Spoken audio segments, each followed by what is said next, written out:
भागवत गीता के यह 30 उपदेश आपको अपनी जिंदगी में हर जगह पर बहुत काम आएंगे। जिंदगी की हर मुश्किल में आपको राह दिखाएंगे।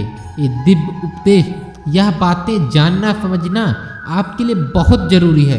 इसलिए इन 30 उपदेशों को आप आखिर तक जरूर सुनना।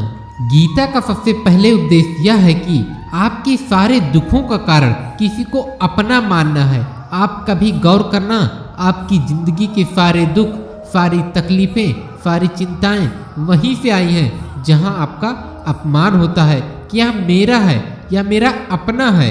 वहीं से आपकी जिंदगी में दुख आना शुरू हो जाते हैं। एक व्यक्ति के पास एक बहुत बड़ा महल था। उसने जिंदगी भर की सारी संपत्ति लगाकर उसे महल को बनाया था। आसपास के शहर के कई लोग उसके महल को देखने आते थे। कई बड़े बड़े से सेठ उसके महल को खरीदने की कोशिश करते थे, पर वो महल उसका अहंकार था, उसके जीने की वजह थी। उसका उस महल से बहुत मोह था। एक दिन उसके महल में आग लग गई। वो कहीं बाजार गया हुआ था। जब वह घर लौटकर आया तो उसने देखा कि मेरा महल आग में जल रहा है। अपने घर को आग में जलता हुआ देखकर उसे इतना दुख हुआ। उसने कहा, अगर ये महल नहीं रहेगा तो मैं भी जिंदा नहीं रहूंगा। अगर मेरा महल ही जल रहा है तो मैं जी के क्या करूंगा। वो भी इस आग में छलांग लगाने की कोशिश करने लगा तो किसी ने उसे रोक लिया कि भाई, यह जो तुम्हारा महल है, इस महल का सौदा कल तुम्हारे बेटे ने किसी के साथ कर लिया है। जब उसे पता चला कि यह महल अब मेरा नहीं रहा, किसी और का हो चुका है, तो उसकी सारी चिंता खत्म हो गई। जैसे और लोग उसे जलते हुए महल को देखकर तमाशा देख रहे थे, वैसे वह भी खड़ा हो गया। इतनी देर में उसका बेटा आया। वह अपने बेटे को देखकर बहुत खुश हुआ।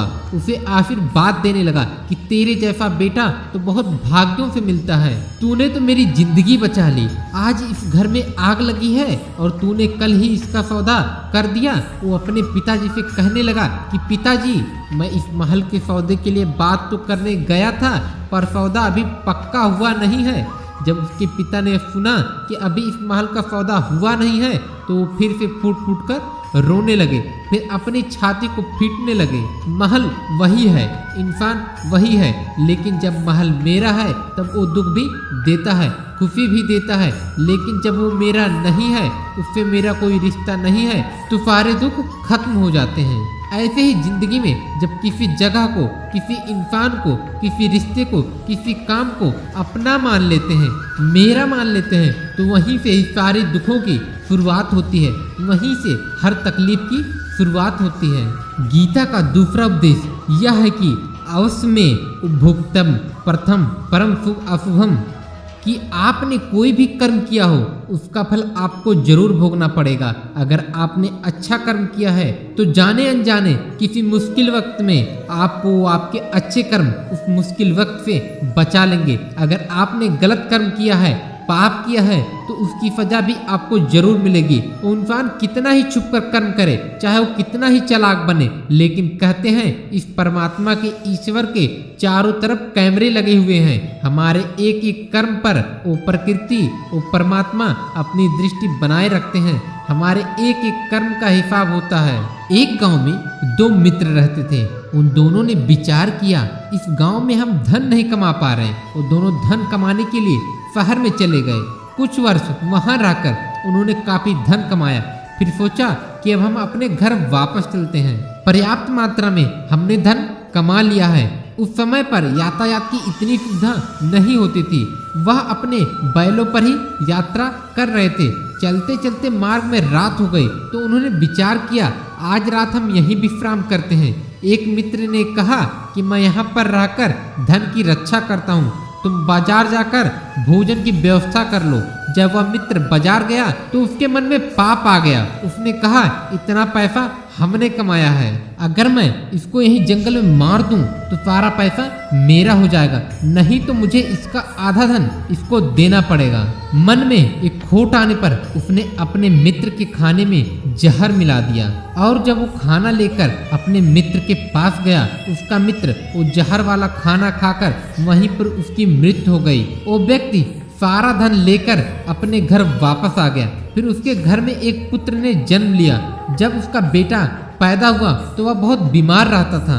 उसने अपने जीवन में जो कुछ भी धन कमाया था उसका वह सारा धन अपने बेटे के इलाज में खत्म हो गया। बेटा बड़ा होता गया और उसका धन नष्ट होता गया। जब उसका बेटा थोड़ा बड़ा हो गया तो उसके पिता ने पूछा कि बेटा तू इतना बीमार क्यों रहता है, तू ठीक क्यों नहीं होता? मैंने अपनी जिंदगी का सब कुछ तुझ पे लगा दिया और फिर भी तेरी तबीयत ठीक नहीं रहती। तो उसके बेटे ने बोला, कौन सा बेटा, कौन सा पिता? मैं तेरा वही मित्र हूँ जिसको तूने जंगल में जहर देकर मार दिया था, लेकिन मैं अपना वही हिसाब पूरा करने के लिए तेरे पुत्र के रूप में तेरे घर में आया हूँ। अब मेरा तेरा हिसाब बराबर और मेरा जीवन अब यहीं समाप्त होता है। तो गीता का यह उपदेश हमको यह सिखाता है कि कोई अपने आप को कितना भी चालबाज समझता हो, होशियार समझता हो, लेकिन अगर उसने गलत कर्म किया है, चाहे आज नहीं तो कल उसे उसका फल भोगना ही पड़ेगा। कोई भी व्यक्ति अपने किए हुए कर्म से बिना उसको भोगे कभी छूट नहीं सकता। गीता का तीसरा उपदेश यह है कि आज में जियो, कल की चिंता करना छोड़ दो। जो भी व्यक्ति अपने बीते हुए कल या अपने आने वाले दिन में खोया रहता है वो जिंदगी में कभी खुश नहीं रह सकता। आपको जिंदगी में खुशी सिर्फ और सिर्फ तब मिल सकती है जब आप वर्तमान में जी सकें, आज के आनंद को जी सकें। बीते हुए कल का और आने वाले कल का कोई वास्तविक अस्तित्व नहीं होता, वो सिर्फ आपके बुद्धि और आपके विचारों में होता है। उसकी कोई वास्तविकता नहीं होती, उसे सिर्फ आप अपने मन के अंदर और बुद्धि के अंदर जीते हैं। लेकिन जिसे आप वास्तवता में जीते हैं वो आपका आज होता है, वो आपका चल रहा पल होता है। अगर आप अपने मन और बुद्धि को अपनी कल में अटका कर रखेंगे, अपने भूतकाल और भविष्यकाल में अटका के रखेंगे, तो याद रखना आप कभी खुश नहीं रह पाएंगे। और अगर जिंदगी में खुश रहना चाहते हैं तो आज में और इसी पल में जीना सीखें। गीता का चौथा उपदेश यह है कि जो आपके साथ धर्म करे, पाप करे, गलत करे, उसे दंड जरूर देना चाहिए। अगर आप उसे सहते हैं तो आपके साथ और गलत करता है, अगर आप उसे सहते हैं तो उसके पाप में आप भी भागीदार हो जाएंगे।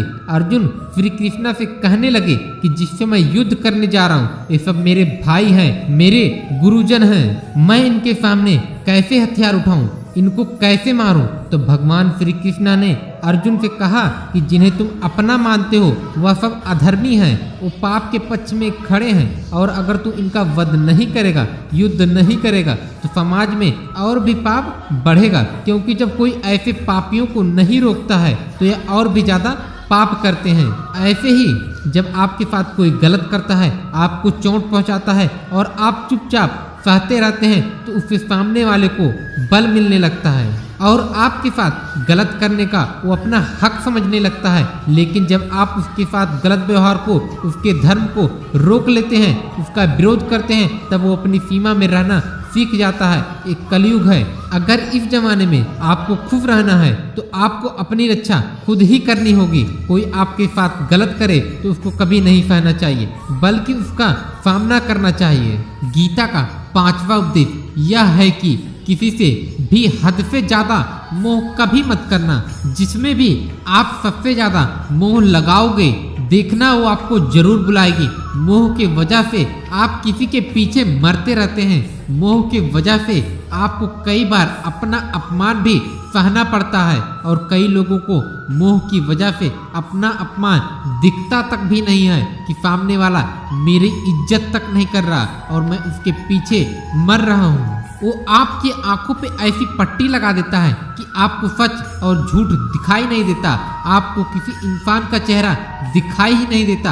आप जो देखते हैं, जो सुनते हैं, उस पर यकीन कर लेते हैं, फिर चाहे आपको कितना ही दर्द मिल रहा हो। अगर आप किसी इंसान को ठीक से समझना चाहते हैं, किसी की सच्चाई जानना चाहते हैं, तो उसके लिए बहुत जरूरी है कि आप उसके मोह से जल्दी बाहर आ जाएं। वास्तविकता में रिश्ते दुख नहीं देते, आपका मोह आपको दुख देता है। जिस दिन मोह खत्म, उस दिन आपको किसी भी रिश्ते से कोई दुख नहीं मिल सकता, क्योंकि आपको फिर कोई फर्क ही नहीं पड़ेगा।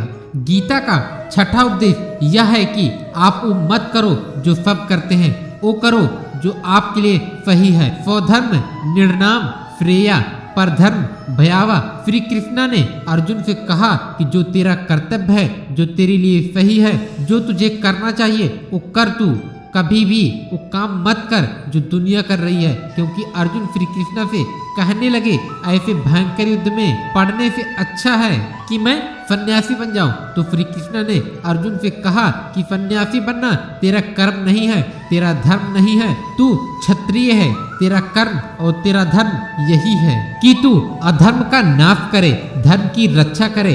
ऐसे ही हर इंसान का एक अलग कर्तव्य होता है, एक अलग ही मार्ग होता है। तो कभी भी उस मार्ग पर मत जाना जहां सारी भीड़ जा रही हो। कभी भी वो काम मत करो जो दुनिया करती है।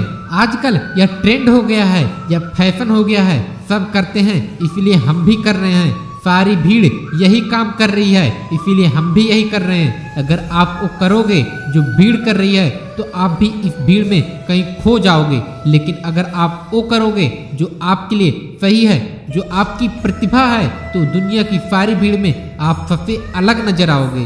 गीता का 7वां उपदेश यह है कि जिंदगी में धोखा अपने ही देते हैं, क्योंकि उनको आपकी कमजोरी का पता होता है।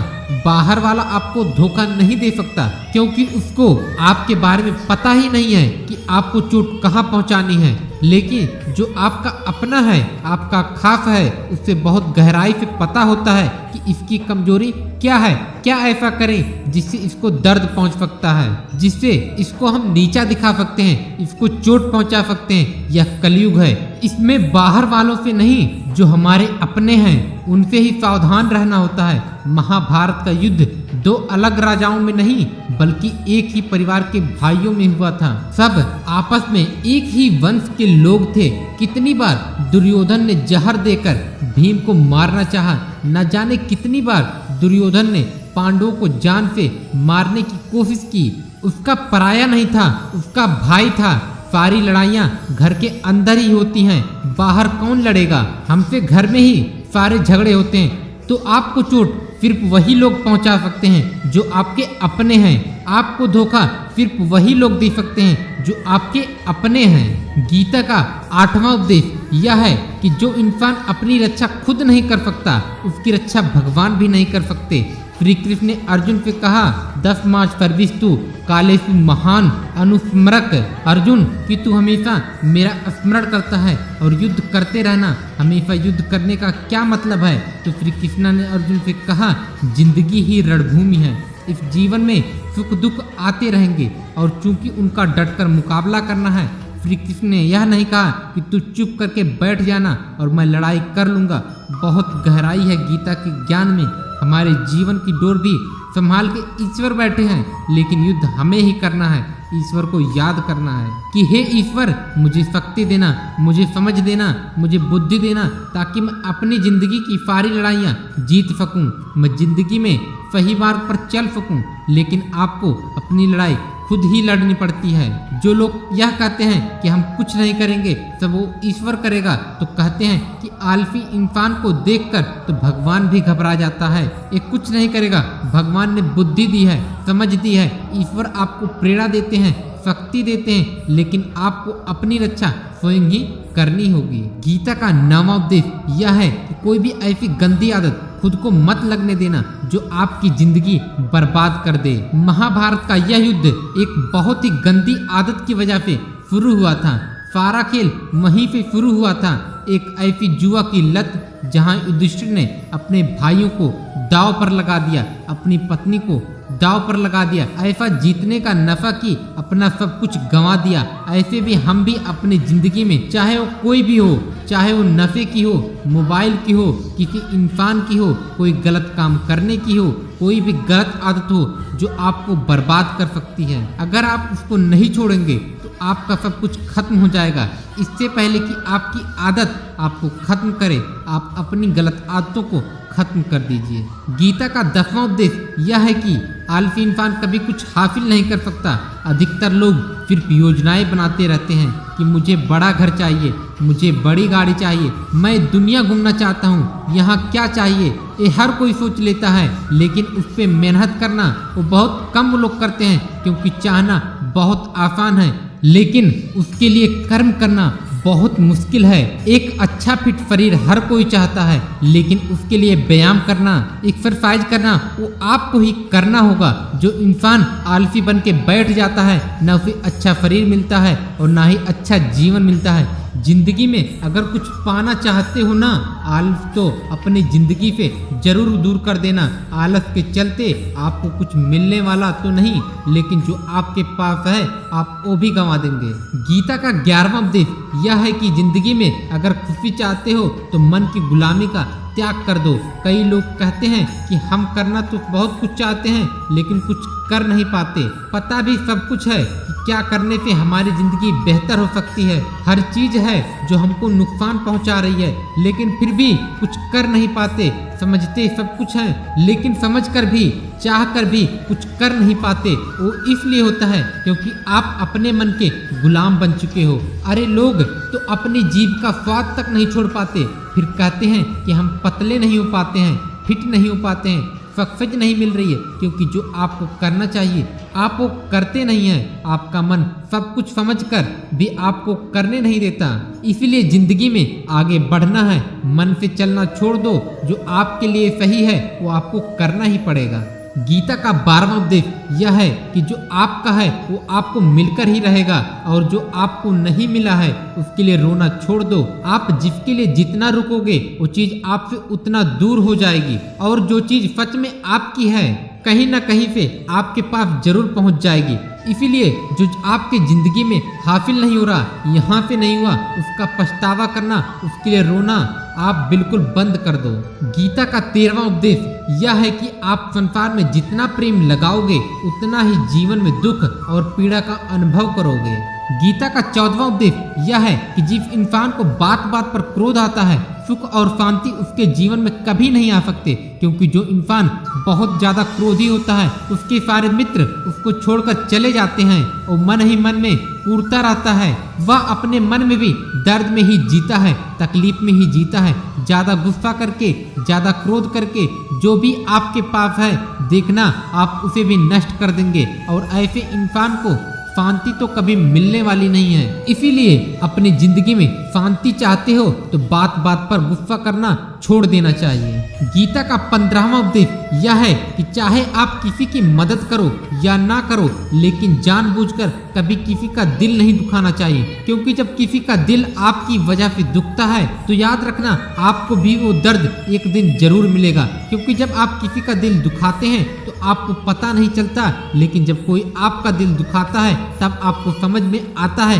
कि दिल पर चोट लगने से कितना दर्द होता है। इसलिए चाहे आप किसी की मदद करो या ना करो, लेकिन किसी का दिल कभी नहीं दुखाना चाहिए। गीता का 16वां उपदेश, जो मुश्किल वक्त में, जो दुख के समय में आपका साथ दे, सिर्फ वही आपका अपना है, बाकी सब पराए हैं। अपनेपन का नाटक करने वाले बहुत लोग होते हैं, बड़ी बड़ी बातें करने वाले बहुत लोग होते हैं कि हम आपसे बहुत प्रेम करते हैं। कोई भी दुख हो, कोई भी तकलीफ हो, हमें याद करना। लोग दुख उठाने की बात करते हैं, लोग आने जाने की बात करते हैं, हाथ मिलाना तो ठीक से नहीं जानते और दिल मिलाने की बात करते हैं। जब सच में आपकी जिंदगी में तकलीफ आएगी ना, तब आपको समझ में आएगा कि आपका साथ देने के लिए कौन खड़ा है, क्योंकि उस समय पे सारे लोग भाग जाते हैं, क्योंकि लोगों को पता होता है यह व्यक्ति हमारे पास आया तो हमसे ही मदद मांगेगा, हमको कुछ दे नहीं पाएगा। लोग आपसे सिर्फ तभी रिश्ता रखते हैं कि आप उन्हें कुछ दे सकते हैं, आपसे उन्हें कुछ फायदा हो सकता है। लेकिन जब लोगों को यह पता चल जाता है, समझ में आ जाता है कि उनको आपसे कोई फायदा नहीं होने वाला, बल्कि उनको आपकी मदद करनी पड़ेगी, तो दूर से ही भाग जाते हैं। इसीलिए जो आपके मुश्किल वक्त में आपके साथ खड़ा हो जाए, सिर्फ वही आपका अपना है। इसीलिए जो मुश्किल वक्त में आपके साथ खड़ा हो जाए, सिर्फ वही आपका अपना होता है। बाकी इस दुनिया में सब पराए हैं, क्योंकि सिर्फ अपना अपना कह देने से कोई अपना नहीं हो जाता। गीता का 17वां उपदेश है कि जो कुछ भी होता है अच्छे के लिए होता है, जो हो रहा है वो भी अच्छे के लिए ही हो रहा है, और जो आने वाले भविष्य में होगा वो भी अच्छे के लिए होगा। हालांकि ये बहुत गहरी बात है। कुछ चीजें जिंदगी में ऐसी होती हैं जो हमें लगता है कि मेरे साथ ही ऐसा क्यों हुआ, मेरे साथ ही होना था यह सब, लेकिन जब वो वक्त गुजर जाता है एक दिन हमको समझ आता है कि अगर हमारे साथ यह सब नहीं होता तो आज हम इस मुकाम पर नहीं होते। अगर मेरे साथ यह सब नहीं होता तो शायद हमारी जिंदगी और भी हो रहा है वह सब अच्छे के लिए हो रहा है। गीता का 8वां उपदेश, यह हर काम को समझदारी से करना ही योग होता है। योग है कर्म सा कौशल। कई लोग काम तो करते हैं लेकिन उन्हें हासिल कुछ नहीं होता। बहुत लोग कहते हैं कि हम बहुत मेहनत करते हैं तब भी जिंदगी में सफलता हासिल नहीं हो रही। बहुत कुछ करने से, बहुत मेहनत करने से आपको सफलता नहीं मिलेगी, लेकिन सही तरीके से समझ के साथ काम करने से आपको जिंदगी में सफलता जरूर मिलेगी। गीता का 19वां उपदेश यह है कि कभी भी किसी भी चीज की अति नहीं करनी चाहिए। कोई भी चीज हद से ज्यादा मत करना। किसी से प्रेम भी हद से ज्यादा मत करना। किसी से नफरत भी हद से ज्यादा मत करना।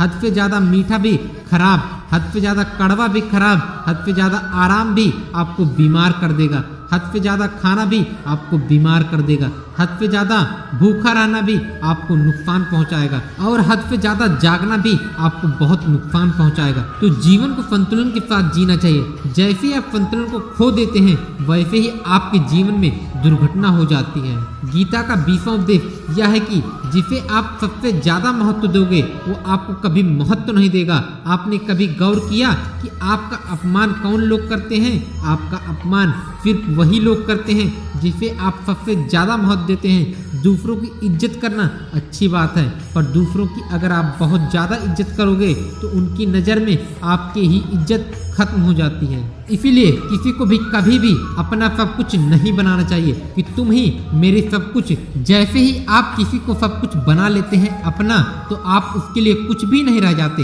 इसलिए लोगों को इज्जत उतनी ही देनी चाहिए जितना वो हजम कर सकें। हद से ज्यादा इज्जत देना आपकी ही बेइज्जती करवा सकता है। गीता का 21वां उपदेश, अगर आप अपनी वैल्यू खुद नहीं करोगे तो कोई आपकी वैल्यू नहीं करेगा। कि किसी पर भी आंख बंद करके भरोसा मत करना। जिससे महाभारत की कथा में दुर्योधन ने कितनी बार षड्यंत्र करके पांडवों को मारने की कोशिश की, आग में जलाने की कोशिश की, और वो धर्म पर चलने वाले लोग बार बार उसकी बातों में आ जाते थे।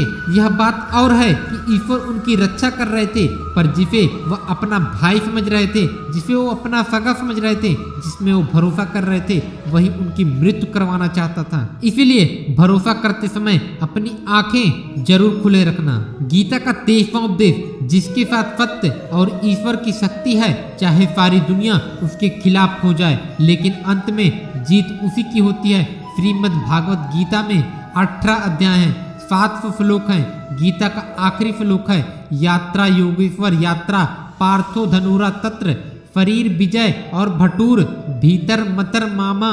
धृतराष्ट्र बार बार संजय से पूछता था कि बताओ युद्ध में कौन जीत रहा है, कौन हार रहा है, क्योंकि उसे विश्वास था कि महापात्रमी भीष्म पितामह मेरे पक्ष में है, गुरु द्रोणाचार्य वह मेरे पक्ष में है, कर्ण मेरे पक्ष में है, तो हमें कौन हरा सकता है। लेकिन संजय ने धृतराष्ट्र से कहा कि जहाँ पर ईश्वर है, जहाँ पर सत्य है, हमेशा वही जीतता है, चाहे आपके पास कितनी भी शक्ति क्यों ना हो, लेकिन सत्य और ईश्वर जिसके साथ खड़े हो जाएं, उसे दुनिया में कोई भी हरा नहीं सकता। गीता का 24वां उपदेश है कि जीवन में लड़ाई झगड़ा से बचना चाहिए, लेकिन जब बात आपके चरित्र, सम्मान और अधिकार की हो तो लड़ना भी चाहिए। अर्जुन भी महाभारत का युद्ध करना नहीं चाहता था, क्योंकि सामने उसके अपने खड़े थे, लेकिन श्री कृष्ण ने उन्हें उपदेश दिया कि यहाँ पर बात लड़ाई की नहीं है, तेरे सम्मान की है, तेरे चरित्र की है, तेरे अधिकार की है। जो द्रौपदी के साथ कौरवों ने भरी सभा में अपमान किया, उसे नग्न करने की कोशिश की, इतना बड़ा अधर्म किया, वो तुम्हें कभी सहना नहीं चाहिए। इसलिए बात जब आपके चरित्र पर आ जाए, आपके सम्मान पे आ जाए, तो चाहे वो अपना ही क्यों ना हो, आपको उसके साथ जरूर लड़ना चाहिए। गीता का 25वां उपदेश है कि कि चाहे कितना भी बुरा वक्त आ जाए, लेकिन जो इंसान जिंदगी में हिम्मत नहीं हारता वो सब कुछ हासिल कर सकता है। जब पांडव लोग जुए में सब कुछ हार गए, उनको 12 साल के लिए वनवास मिला और 1 साल के लिए अज्ञातवास मिला। वो भिक्षा करके अपनी जिंदगी को पालते थे, जंगलों में भटकते रहते थे, भयानक जानवरों के बीच। लेकिन इतना मुश्किल वक्त झेलने के बाद भी आखिर में विजय उन्हीं की हुई, क्योंकि उन्होंने अपने अंदर में कभी हिम्मत नहीं खोई थी। ऐसे ही आपको जिंदगी में कितना ही मुश्किल वक्त क्यों ना आ जाए, लेकिन आपके अंदर अगर हिम्मत है तो जीत आपकी ही होगी। गीता का 26वां उपदेश यह है कि जो किसी और का है उस पर कभी अधिकार मत जमाना,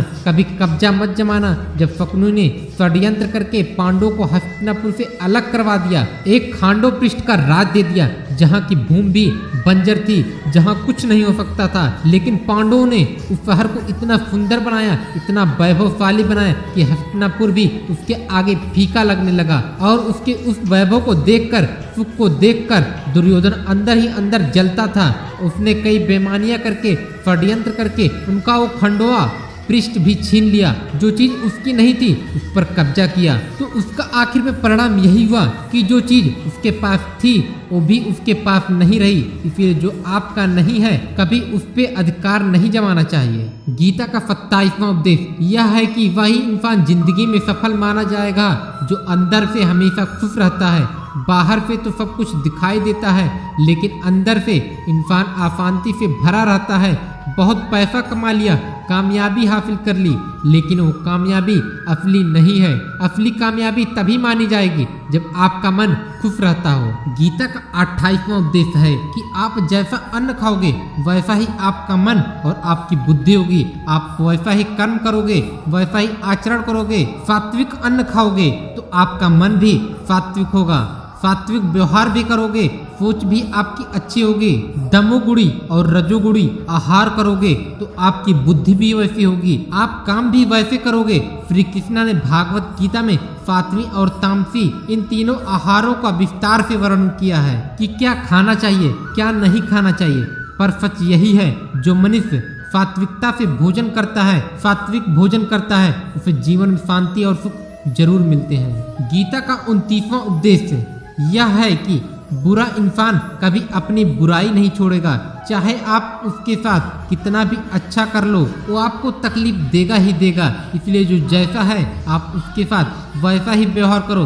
बुरे इंसान के साथ आप कितना भी अच्छा बन जाओ, वो कभी अच्छा नहीं बनने वाला। दुर्योधन जंगल में पांडवों को मारने के लिए गया था, लेकिन वहां पर भीलों ने दुर्योधन को पकड़ लिया। उसका मित्र कर्ण भी उसे छोड़कर भाग गया। वो भी दुर्योधन को मार देना चाहते थे, लेकिन युधिष्ठिर अपने भाई की रक्षा करने के लिए वहां पहुंच गया, उसके जीवन की रक्षा की। लेकिन उसके बाद भी वो हमेशा पांडवों का नुकसान ही करता रहा। इसलिए अगर कोई इंसान बुरा है उसके साथ आप ज़्यादा अच्छे बनने की कोशिश मत करो। जो जैसा है आप उसके साथ वैसा ही व्यवहार करो।